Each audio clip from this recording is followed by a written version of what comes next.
Hello everyone, welcome to my class. Today we'll learn chapter 6 of civics class 6 rural administration.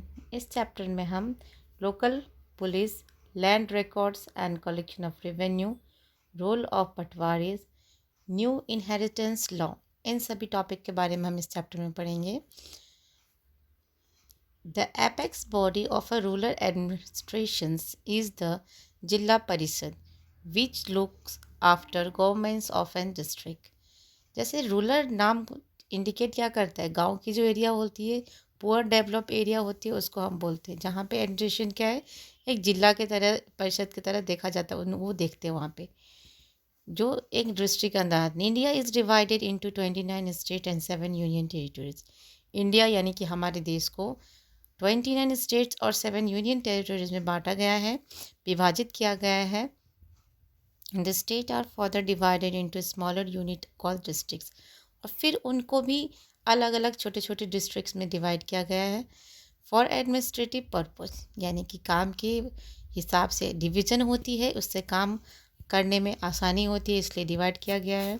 The district are further divided into sub division known as tehsils और talukas, Pargyanas or and villages which are administered by the designated officer।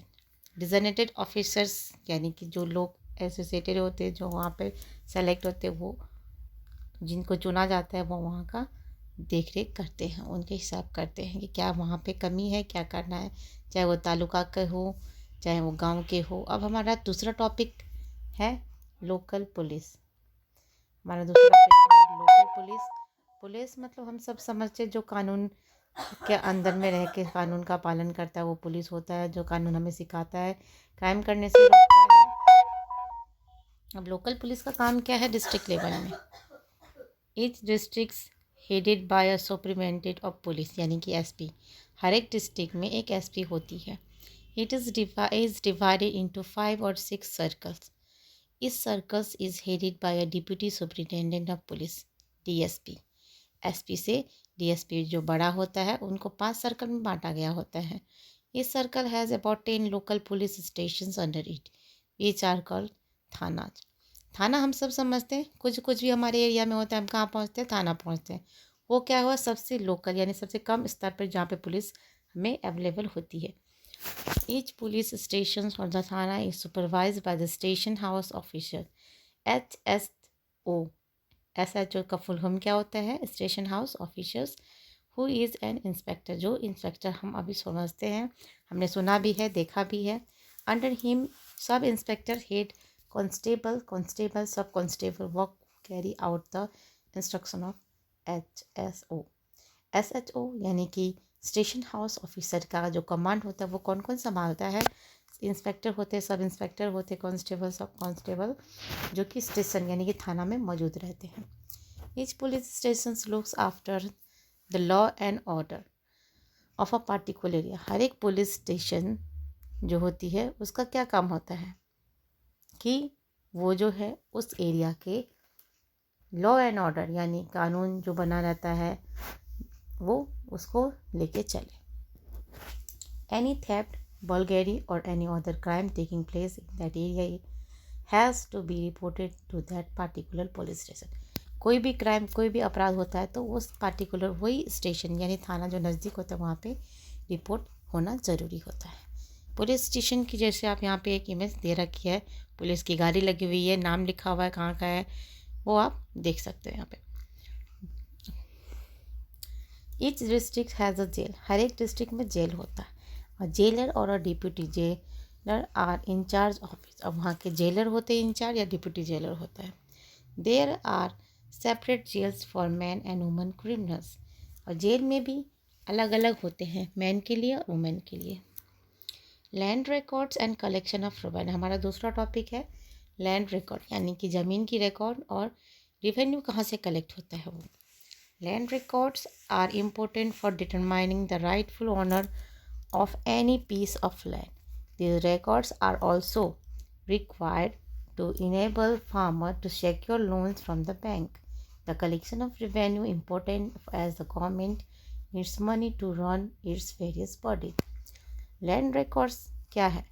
एक right है government का, जो उनके पास हर एक टुकड़ा का कौन इसका अधिकार है वो उनके गवर्नमेंट के नज़र में, एडमिनिस्ट्रेशन की नज़र में रिकॉर्ड होना ज़रूरी होता है कि ये किसके लिए है, किसका है ये। उसके ऊपर बैंक लोन भी देती है, हमें सबको पता है लैंड लोन मिलता है हमें। और लोन में और जो मनी इंटरेस्ट में जाती है जो वो क्या है हमारे गवर्नमेंट को अपने कार्य के लिए चाहिए होता है। The district is supervised by the district magistrate, the district commissioners और द डिस्ट्रिक्ट कलेक्टर। डिस्ट्रिक्ट को कौन कौन देखता है, कौन कौन सुपरवाइज करता है, रेख कौन करता है? डिस्ट्रिक्ट मजिस्ट्रेट, डिस्ट्रिक्ट कमिश्नर और डिस्ट्रिक्ट कलेक्टर। कुछ बंद भी होता है तो हम बोलते हैं ना कि डिस्ट्रिक्ट कलेक्टर के ऑर्डर है, ऐसे बंद हुआ है, ये हुआ है। इट इज़ डिवाइडेड इंटू सब division which are headed by sub division magistrate. SDM का मतलब होता है sub division magistrate. Each sub division is further divided into tehsils और talukas which are supervised by the tehsildars और द तालुकादार्स। फिर उसकी जो डिवीज़न होती है वो डिवीज़न को भी तहसीलदार्स और तहसीलदार वही लोग देखते हैं। इस तहसीलदार और taluka is divided into parganas which are headed by the qanungos. Finally each pargana has various village under it which are headed by the patwaris, the land records officers और द लैंड रिकॉर्ड कीपर। छोटे छोटे विभाजित करके अलग अलग जिम्मेदारी के साथ अपना काम को ये काम देख रेख करते हैं। Role of a patwari. अब पटवारी का रोल क्या होता है? The patwari is part of revenue administration of the district और and is responsible for maintenance of record of all kind of crops growth on updating records of mutations, preparing statistical returns of the data collected and land records and provided assistance to the sarpanch is revenue collection। पटवारी का काम क्या होता है? Revenue, जो क्या क्या हमारे जो ज़मीन है उसमें कैसे काम चल रहे हैं, क्या ग्रोथ हो रहा है, क्या है प्रिपरेशन, क्या आगे का पोजीशन क्या है, क्या फर्टिलिटी उसकी कम हो रही है, ये सारे चीज़ रिकॉर्ड्स वो करते हैं। It is responsibility of the patwari to act and link between the government and village. ये एक मेडिएटर यानी बीच का जो होता है लिंक जो कि गवर्नमेंट और विलेज के बीच में जो मेडिएटर का काम करता है, इन्फॉर्म करता है। कोई भी प्रॉब्लम या कोई भी इंफॉर्मेशन होता है, कोई भी नई चीज़ होती है या कोई भी डिस्टर्बेंस होता है तो वो इन्फॉर्म करते हैं। He informs the will about the schemes and facility available which के by the government, informed about any problem in the village like outbreaks of the diseases affecting crops, animals or people disaster। जैसे मैंने आपको पहले ही यहाँ पे बताया है कि कोई भी प्रॉब्लम होता है या कोई भी नई स्कीम आती है, इसकी इंफॉर्मेशन चाहे पब्लिक से लेके गवर्नमेंट को हो या गवर्नमेंट से लेके पब्लिक यानी लोकल गाँव वाले लोगों को हो, ये प्रोवाइड करता है। He is also the instructor with the safe custody of all records, equipment and map in his area. ये एक इंस्ट्रक्शन यानी विश्वासी, दोनों के प्रति इनके तो बराबर की विश्वास होते हैं, चाहे वो गांव वाले हो चाहे वो गवर्नमेंट हो। Farmer can obtain a copy of their land record to give together with a map at the time on payment of a small fees in the some state records are being computerized are kept at the panchayat office so that they are updated faster and farmer can obtain copy easily। कितने सारे ऐसे records होते हैं जो पंचायत के office में रखा जाता है, जो कि किसानों के लिए आसान होता है काम करना, और कभी भी उनकी कॉपी उनको चाहिए होती तो वही इजीली अवेलेबल कर सकते हैं। उसके बाद हम देखें हमारा दूसरा टॉपिक है new inheritance law. New inheritance law मतलब क्या होता है? लॉ तो बहुत सारे हैं, कानून तो बहुत सारी, हर एक चीज़ के लिए कानून बनी है, लेकिन till some years ago the inheritance of agriculture property was male oriented. यानी कि कुछ समय पहले ये एग्रीकल्चर का जो काम है वो सालों से चला आया, लेकिन क्या पहले की स्थिति की वो मेल ओरिएंटेड, यानी कि सिर्फ जो मेल हैं, जो आदमी लोग हैं, वही लोग ये काम कर सकते हैं। Women in our society did not have right to ownership of the agriculture of land. हमारे समाज में उस टाइम क्या था, जो औरतें थी उनके अधिकार नहीं होते, उनके नाम से ना कोई लैंड होता था और ना ही रिकॉर्ड रखा जाता था, कुछ भी नहीं होता था। They were only expected to work hard in the field and home. सिर्फ काम करने के लिए ही उनको यूज़ किया जाता था, चाहे वो घर में हो चाहे वो खेत में हो, फील्ड में हो। After the death of the father his property would be divided among his sons and the daughter were deprived of any share. Daughter were only given money and jewellery during marriage in the form of dowry.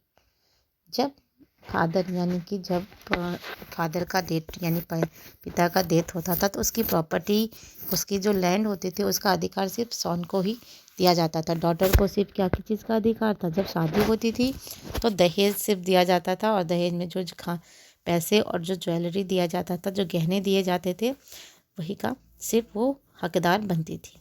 The Hindu association amendment act 2005 came into the forefront from 9 सितंबर 2005। Hindu succession यानी कि एक act 2005 में जो बनी। The act gives the following right to daughter under section 6।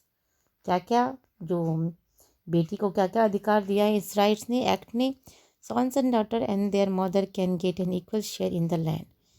यहाँ पे सिर्फ अब सॉन को ही नहीं, डॉटर को भी और उसके मदर को भी एक बराबर का अधिकार दिया गया। The same law will apply to all state and union territories of country. और ये सब एक जो कानून है, चाहे वो कोई भी स्टेट हो, चाहे वो दिल्ली हो या मुंबई हो या कहीं भी, अलग अलग नहीं, सबके लिए बराबर है। वहाँ पे भी इनको ऐसे ही बांटा जाएगा। और daughter has the same right over the property as son. जैसे लड़का का अधिकार है वैसे लड़की का भी सेम अधिकार है।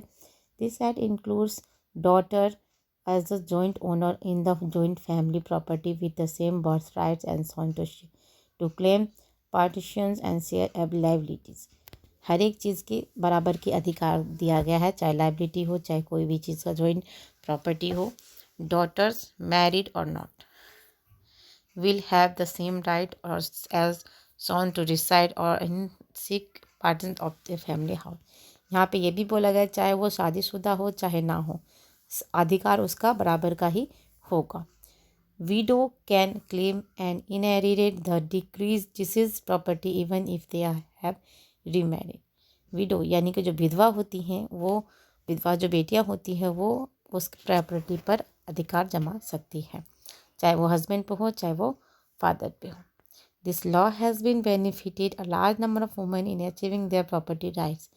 ये जो कानून बने वो बहुत सारी महिलाओं को अपनी प्रॉपर्टी, अपनी जो संपत्ति है पाने में बहुत मदद की है। However it has been implemented properly by creating awareness among the rural women and the teaching them how to establish and claim their legal right। ये बहुत ही अहम चीज़ है कि एक जो नारी होती है, जो औरतें होती हैं, उनको ज़िंदगी जीने के लिए, हर एक चीज़ ज़िंदगी जीने के लिए पैसे की ज़रूरत होती है, प्रॉपर्टी की ज़रूरत होती है, रहने के लिए घर की ज़रूरत हो, वो भी एक प्रॉपर्टी है। लेकिन यहाँ पे ये चीज़ जब लागू होती है तो हमारे समाज में, हमारे जो सोसाइटी, वहाँ पे एक जो ज्ञान की जो कमी थी उसको हमें ख़त्म करना। वहाँ पे ये बोला है एक अवेयरनेस की ज़रूरत है, एक जागरूकता की ज़रूरत है कि जहाँ पे ये ना सोचा जाए कि लड़की और लड़का अलग अलग है, सिर्फ दहेज में जो दे दिया वही उसका अधिकार। अधिकार क्या है, ज़िंदगी भर के लिए रहता है। और हमने बराबर की अधिकार जब हमारे कानून ने बनाया तो हमें सबको बराबर की दर्जा और अधिकार दोनों ही, चाहे वो प्रॉपर्टी की जगह हो चाहे वो बैठने की जगह हो, बराबर की देनी चाहिए। Thank you for listening.